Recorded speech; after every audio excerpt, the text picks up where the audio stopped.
Sending के process में ही अभी हैं प्रिंस। तो ईमेल हमने सेंड किया, वो स्पैम में चला गया। एक और बहुत हम्म। इंपॉर्टेंट एस्पेक्ट है कि ईमेल आपने भेजा पर वो बाउंस हो रहा है। अब ये तो कोई नहीं हम्म। चाहेगा, क्योंकि चलो स्पैम में हुआ तो कम से कम डिलीवर तो हुआ। यहाँ बाउंस हो गया मतलब क्या, वो पहुंचा ही नहीं। तो ये एग्जैक्टली क्या चैलेंज है और इसके लिए क्या फैक्टर्स रिस्पॉन्सिबल होते हैं कि बाउंस रेट बढ़ जाती है। ऑब्वियसली कोशिश यही होनी चाहिए कि बाउंस रेट आपकी कम हो ताकि आपकी डिलीवरी मैक्सिमाइज हो। तो ये बाउंस रेट होती क्यों है, बाउंस रेट मतलब बहुत ज्यादा क्यों होती है कुछ लोगों की, कौन से फैक्टर्स हैं जिससे उस पे उसका असर पड़ता है बाउंस रेट पे, और इसको कंट्रोल कैसे करें ताकि बाउंस रेट को मिनिमाइज कर सकें। बाउंस रेट होने के जो प्राइमरी रीजन है कि ईमेल आईडी वैलिड नहीं होता है। अगर आप ईमेल मार्केटिंग की बात करें तो वैसे तो हर जगह बहुत जगह बाउंस रेट का यूज किया जाता है टर्म्स का। अगर ईमेल मार्केटिंग बाउंस रेट की बात करें, it means what, if you are sending somebody email and that email ID doesn't exist, तो वो एक बाउंस रेट कंसीडर किया जाएगा। अगर आपने 100 लोगों को भेजा, 100 में से 10 लोगों का ईमेल आईडी ही करेक्ट थे, और इनकरेक्ट होने के कई सारे रीजन हो सकते हैं। आपने ईमेल आईडी के साथ लास्ट में एक स्पेस जनरेट कर दिया है, जैसे prince@gmail.com स्लैश के बाद एक स्पेस आ गया, वो आपको दिख नहीं रहा है, बट उसकी वजह से वो ईमेल आईडी इनकरेक्ट हो गया। तो वो भी आपको चेक करना पड़ता है कि कभी कभी आपने गलत ईमेल आईडी ही तो नहीं इंक्लूड कर लिया है, स्पेस इंक्लूड कर लिया है, एक्स्ट्रा कैरेक्टर आपने डाल दिया है, कोडिंग में कुछ आपने गलती कुछ की तो ह्यूमन उसकी एरर्स वजह भी हो से। सकते हैं उसमें, डेटा एरर भी जी, हो सकता है, ह्यूमन एरर भी हो सकता है। एग्जैक्टली। दूसरा एक कॉज ये होता है कि लोग डाटा परचेज कर लेते हैं कहीं और से, सब्सक्राइबर उनके ओरिजिनल नहीं होते हैं।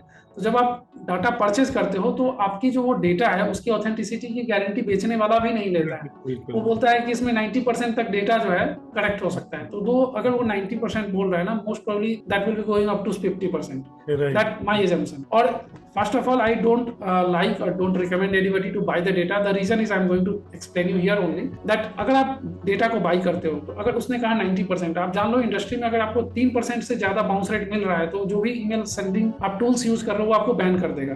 मतलब 3% से 4% से ज्यादा होने के बाद वो आपको वार्निंग जनरेट करेगा, और 2-3 कैंपेन में अगर आपको इस तरह के बाउंस रेट मिल रहे हैं तो आपको बाउंस रेट की वजह से ही बैन कर देगा। बोलेगा आपका डेटा एक्यूरेट नहीं है, आपकी जो आईपी रेपुटेशन है आप खराब कर रहे हो, आपको बैन किया जाता है यहाँ।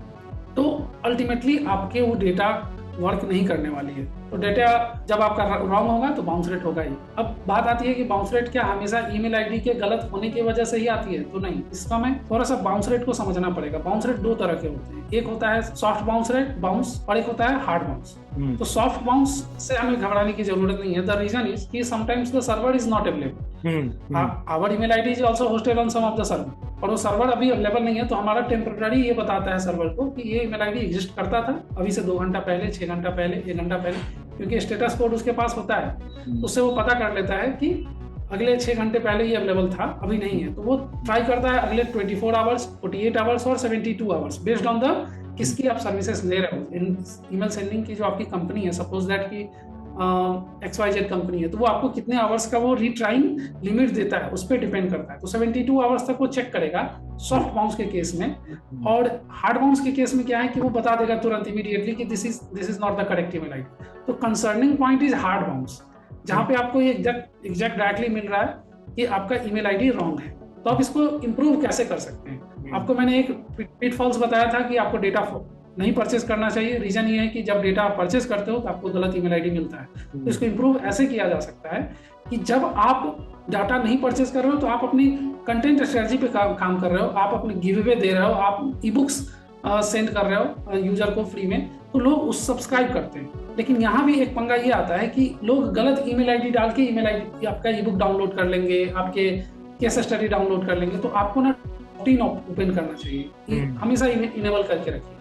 डबल ऑप्ट इन क्या है?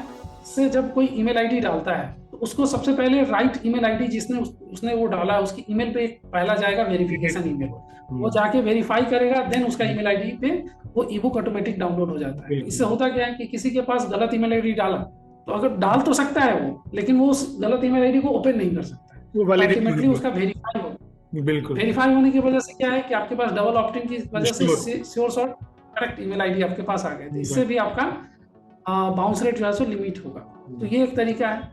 प्लस आपके पास रेगुलर जो है सो जब कैंपेन आप करते हो तो रेगुलर कैंपेन करने से क्या है कि अगर सपोज 15 दिन में कोई डेड हो गया ईमेल आईडी, क्योंकि सब ईमेल आईडी हमेशा एक्टिव नहीं होता है। वर्किंग जो पर्सन है उसके तो ईमेल आईडी साल 2 साल पे पक्का है कि वो कंपनी चेंज करेगा तो उसका वो ईमेल आईडी डंप हो जाता है।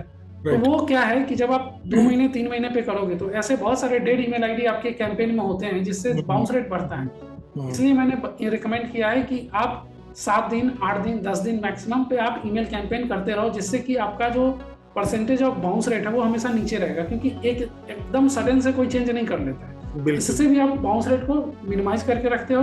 और जब भी आपका एक ईमेल आईडी बाउंस हो गया है, तो आजकल तो ऑटोमेटेड फीचर ही है कि ईमेल कंपनी जो हम जहाँ से ईमेल सेंड कर रहे होते हैं वही उसको जो है सो एक्सक्लूड कर देता है कैंपेन से। तो मैनुअल करने की जरूरत नहीं है, बट यही है कि इसको रेगुलर कैंपेन करने से ही आप बाउंस रेट को थोड़ा कम कर सकते हो। तो these are the few tools. Apart from that मैं एक टिप और भी देना चाहूंगा कि अगर आपने परचेज कर ही लिया है ईमेल कहीं और से, तो आप एक काम करो, बहुत सारे वेरिफिकेशन टूल भी आती है, बिल्कुल वो पहले आप वहां जाइए। बता मैं उस पर पूछने वाला था, क्योंकि आप डेटा खरीदो तो डेटा भी लो, उस डेटा को वैलिडेशन का भी टूल लो, ताकि आप श्योर हो कि जो 50% गार्बेज आपने खरीदा है वो पहले ही निकल जाए। एग्जैक्टली। बहुत सारे ईमेल वेरिफिकेशन टूल है, उस टूल का आप यूज कीजिए। और आपने अगर 10 लाख डेटा डाला है तो उसको पहले आप वेरीफाई कर लो, उसकी स्टेटस कोड ओके होनी चाहिए। जिन लोगों का वहां पे ओके नहीं आ रहा है उसको आप वहां से रिमूव कर दीजिए, क्योंकि अल्टीमेटली वही आपका बाउंस रेट जनरेट करेगा। आईपी रेपुटेशन उसकी वजह से स्पॉइल होगी। बाद में आप कंप्लेन करोगे मेरे सब्जेक्ट ओपन नहीं हो रहे हैं, मैं अच्छा सब्जेक्ट लाइन डाल रहा हूँ, क्योंकि आपकी ये सारी स्टेप बाय स्टेप बर्बाद होने के तरीके हैं। तो आप पहले ही ईमेल आईडी को ही करेक्ट कर लीजिए, ताकि बाकी चीजें आपके लिए आसान हो जाएगी।